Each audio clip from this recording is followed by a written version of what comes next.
Iran ও Israel যুক্তরাষ্ট্রের মধ্যে চলমান তীব্র উত্তেজনার এক নাটকীয় ও রক্তক্ষয়ী মোড়ে এসে দাঁড়িয়েছে বিশ্ব রাজনীতি।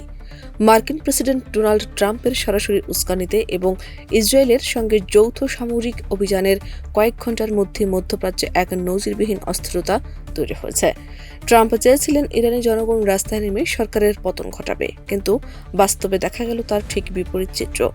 আয়াতুল্লাহ আলী খামেনির মৃত্যুর খবরে একদিকে যেমন লাখ লাখ সমর্থকরা বিক্ষোভে ফেটে পড়ছেন, অন্যদিকে দেশটি এখন চরম প্রতিশোধের নেশায় মত্ত।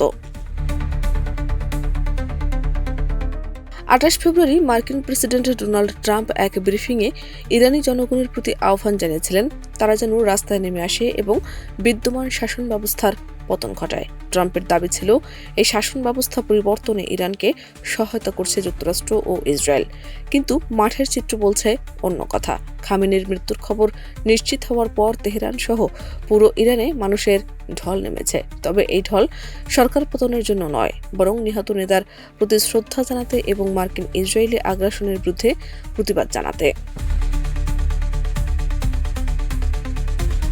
আল জাজিরা জানিয়েছেন, তেহরানের রাস্তায় যে জনস্রোত দেখা যাচ্ছে তা মূলত খামেনি সমর্থক এবং আগ্রাসন বিরোধী মানুষের।